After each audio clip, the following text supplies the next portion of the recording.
추수감사절의 유래에 관해서 말씀을 좀 드리고 말씀도 계속 이어가겠습니다.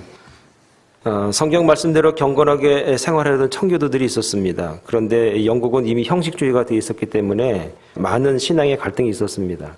그런데 영국의 국왕은 영국의 국교도와는 다른 신앙 견해를 가지고 청교도를 용납하지 않았습니다. 청교도들은 그들의 신앙을 지키기 위해서 네덜란드로 건너가게 됐습니다.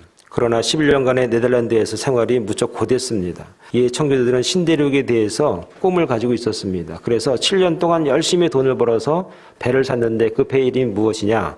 스피드월이라는 배인데 멀리 항해하기는 어려웠습니다. 그래서 그들이 다시 한번 기도하면서 열심히 일해서 배를 구했는데 그 배 이름이 여러분이 잘 알고 있는 메인플라워라는 배입니다. 그러나 이 배 역시 180톤 정도밖에 되지 않았기 때문에 멀리 간다는 건 불가능했지만 그들의 신앙적인 열정이 불타올랐기 때문에 그들은 자유를 찾아서 마침내 1620년 메인플라워를 타고 신대륙 미국으로 건너가게 됐습니다. 신대륙에 건너갈 때 그 배에 다 탔던 사람들이 몇 명이었냐면은 102명이었습니다.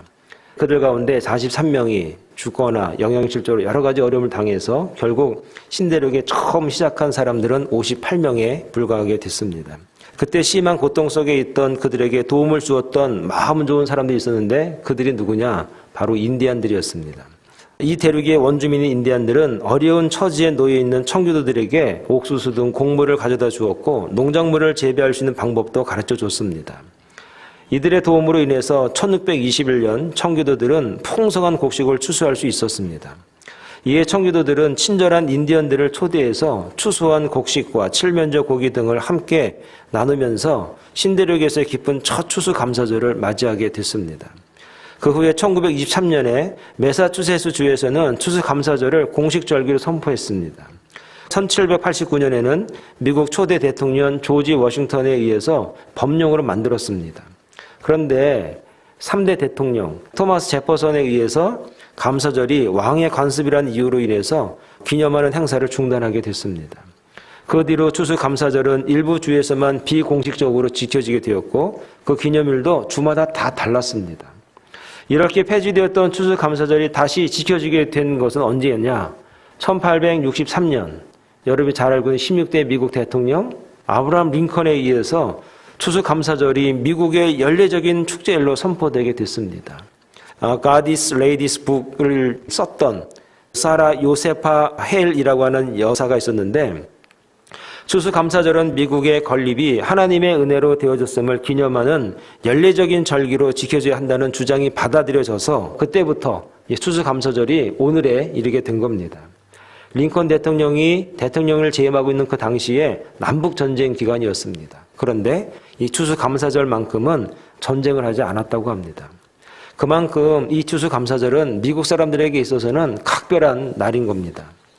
추수감사절에는 어떻게 지냈는가를 살펴보니까 추수감사절의 근본 목적은 한 해 동안 보살펴 주시고 축복해 주셔서 풍성한 수확을 거두게 해주신 하나님께 감사의 뜻을 표하고 또 감사 예물을 드리는 그런 절기입니다. 1621년 온갖 어려움 속에서도 신대륙에서의 첫 수확을 거두게 된 청교도들은 추수할 수 있도록 도와주신 하나님께 깊은 감사를 드리고 실질적으로 신대륙 생활에 도움을 준 이웃 인디언들을 초대해서 추수한 곡물과 곡식을 나누어 먹으면서 즐거워했다고 합니다. 이러한 풍습은 오늘날까지도 이어져서 사람들은 추수감사절에 새 곡물로 만든 음식을 이웃들과 나누게 된 겁니다.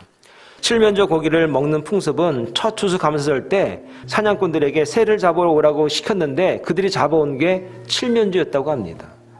지금도 어떤 주에는 옥수수 5개를 같이 올려놓고 칠면조와 함께 먹는다고 합니다. 왜 옥수수 5개를 같이 올려놓고 칠면조와 함께 먹을까 알아봤더니 청교도들이 미국에 처음 와가지고 고생하면서 먹을 것도 없을 때 그들이 먹을 식량은 하루에 옥수수 5개가 최대 분량이었다고 합니다. 그래서 지금도 칠면조와 함께 옥수수 5개를 꼭 넣고 아이들에게 가르칩니다.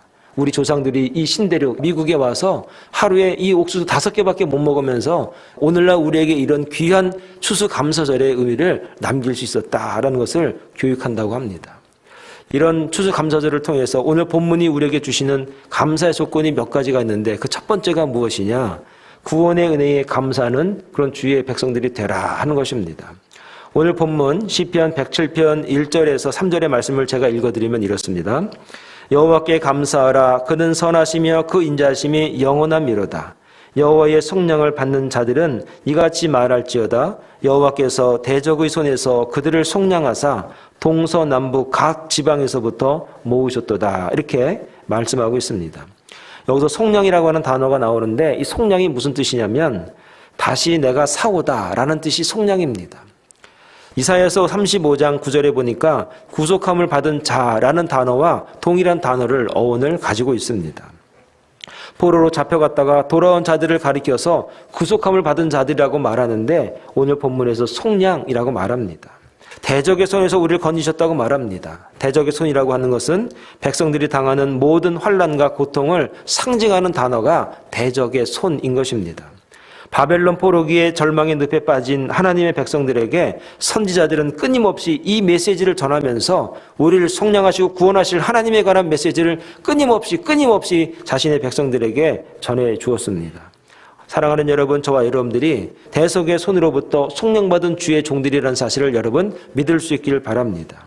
오늘 이 땅에서 대적의 손은 다양합니다. 그러나 우리를 속량하셨다고 하는 그 믿음을 갖고 이 땅에서 구원받은 것만으로도 내가 정말로 기뻐하고 감사할 수 있는 주의 거룩한 종들이 다 될 수 있기를 간절히 축원합니다. 갈라디아 1장 4절에 보니까 그리스도께서 하나님 곧 우리 아버지의 뜻을 따라 이 악한 세대에서 우리를 건지시려고 우리 죄를 대속하기 위하여 자기 몸을 주셨다 말씀하고 있습니다. 자기 몸을 주신 그 뜻이 어디에서 왔는가 봤더니 아버지 하나님의 뜻이라고 갈라디아서 1장 4절에 말합니다. 하나님은 어떤 뜻이 있는가? 우리를 속량하기 위해서, 구속하기 위해서라면 자기 아들까지도 속량의 대속물로 주고자 하는 분이 하나님이라는 사실 여러분 믿을 수 있기를 바랍니다.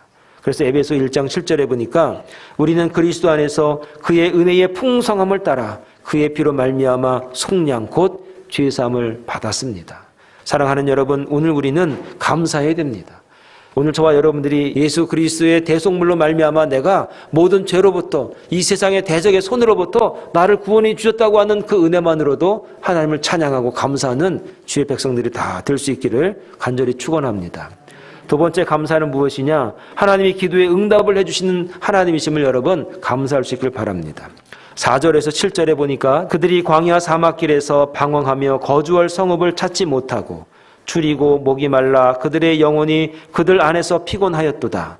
이에 그들이 근심 중에 여호와께 부르짖음에 그들의 고통에서 건지시고 또 바른 길로 인도하사 거주할 성읍에 이르게 하셨도다 말씀하고 있습니다. 이스라엘 백성에게 있어서 가장 힘들고 어려운 시절이 언제였는가?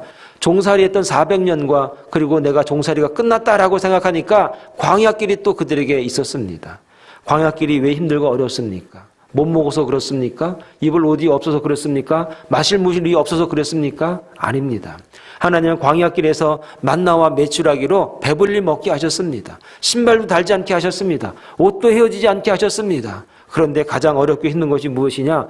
광야길이기 때문에 힘들고 어려운 것입니다. 가라고 하시는데 따라오라고 하시는데 이게 어디로 어떻게 얼마나 가야 할지 자신들의 목적과 비전이 없을 때 그들이 힘들고 어렵게 되었다라고 하는 것입니다.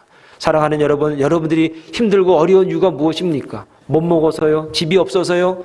굶주려서 그렇습니까? 아닐 겁니다. 내가 이렇게 사는 게 정말 무슨 의미가 있을까? 내가 이렇게 산다고 하는 게 이렇게 고생하는 게 나에게 진정한 의미가 있는가? 이런 의미를 못 찾기 때문에 힘들고 어려울 때가 있지 않습니까?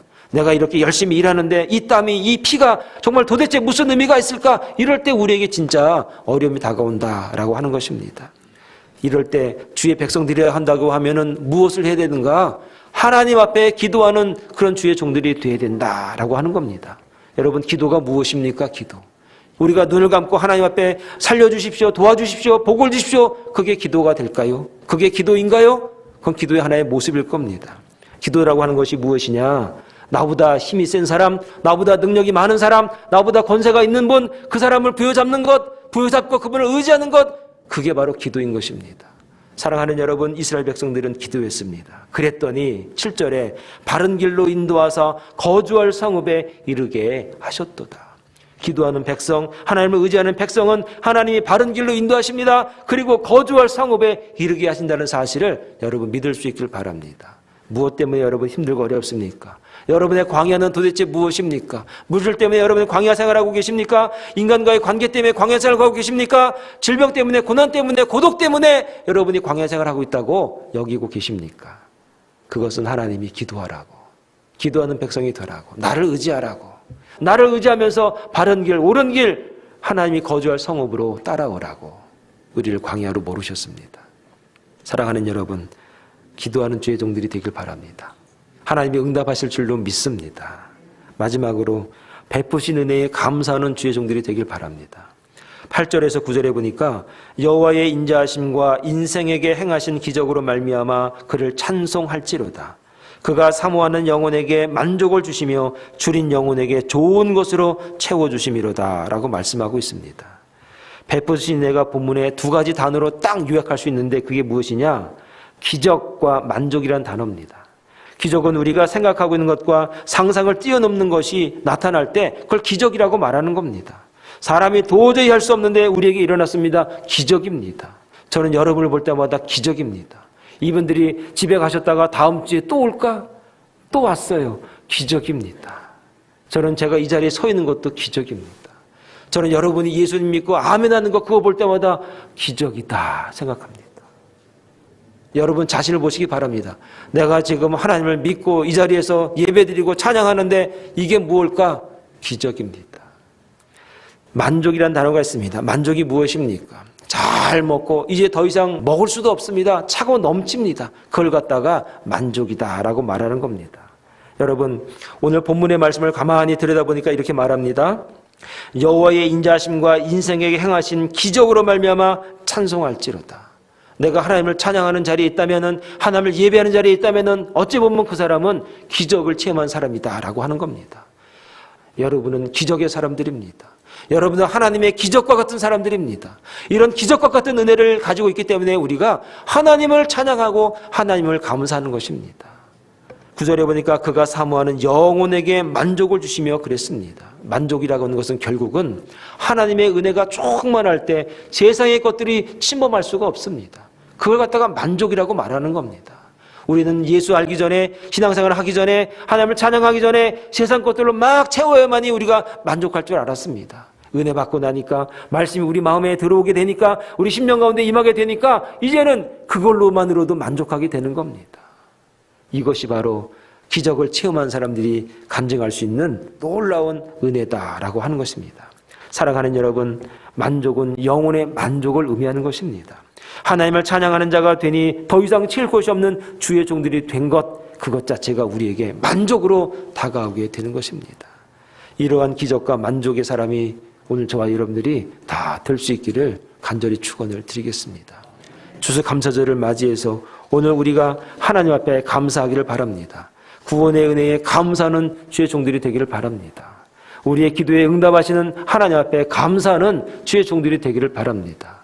베풀어 주신 은혜에 감사할 수 있는 주의 종들이 되기를 간절히 축원을 드리겠습니다.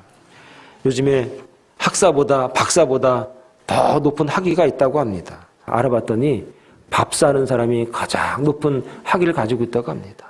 그런데 이 밥사보다도 더 높은 학위가 있는데 그게 뭐냐? 감사하는 사람들, 감사하는 백성들은 가장 높은 학위를 소유한 사람들이다 그랬습니다. 이 감사의 계절, 여러분 마음껏 감사하시고 감사가 넘쳐나는 그런 귀한 날, 이 한 해가 다 될 수 있기를 간절히 축원을 드리겠습니다. 기도하겠습니다.